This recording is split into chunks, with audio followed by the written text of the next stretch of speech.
Welcome to Daily Life Connection. Thanks for joining us. We're continuing to explore the God of grace, the God of grace. And we're looking at all the aspects of what that means. Because just to say God is a God of grace, that's wonderful. But what does that mean?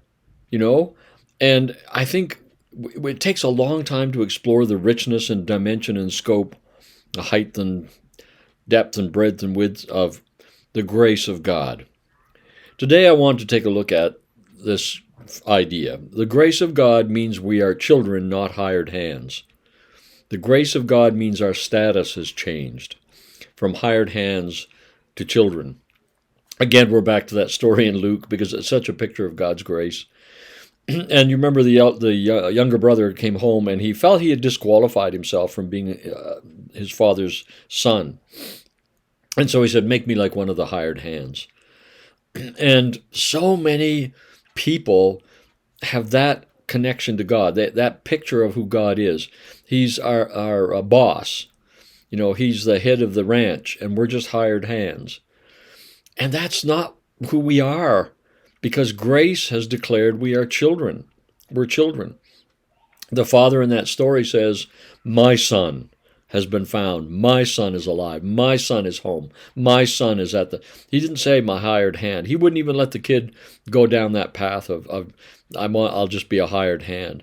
Grace won't allow you and I to be hired hands, workers for God. Those that only our relationship with him is boss and employer, employee. That is not who we are because of grace. Because of grace, we are children of God. Because of grace, we're family. Total difference. A family may work, but it's a totally different situation than the hired hands. The hired hands don't eat unless they work. The hired hands don't get paid unless they work. The sons, the daughters, in that same story in Luke 15, it says the father gave them everything. He gave them everything. He said, it's all yours.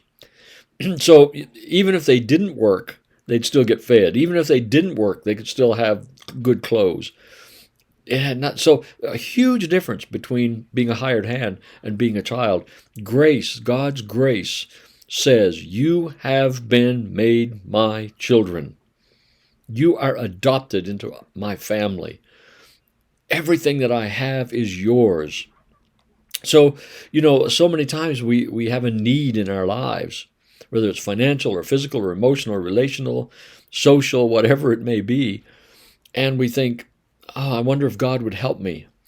I wonder what I have to do in order to receive his healing or to receive his blessing. Or I wonder what I have to do. How much do I have to pray?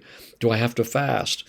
Do I have to, give up certain things? Do I have to have a better attitude towards my sibling or whatever it may be? And God says, stop it. You're thinking like hired hands.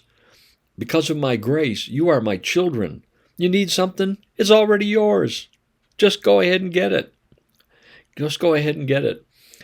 I know our pastor says oftentimes, grace has given us everything we need, and faith is how we appropriate it. Faith is how we experience it. That's a good picture of it. Because we're children. Because we're children. And so all that we have to do in order to enjoy all of God's goodness and blessings are trust it's ours. Trust it's true. The God of grace has declared we are children, not hired hands. Let's think about that today. Let's rejoice in the fact, just think about, what privileges do children have that the person you're hiring to do your back deck doesn't have?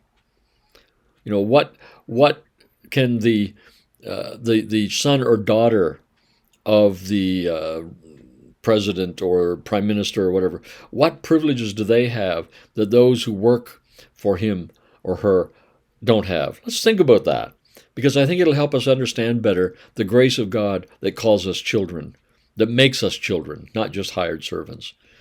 That's a good truth to just nail down today in our lives and how we relate to God. So, let's think about that. We'll talk again tomorrow.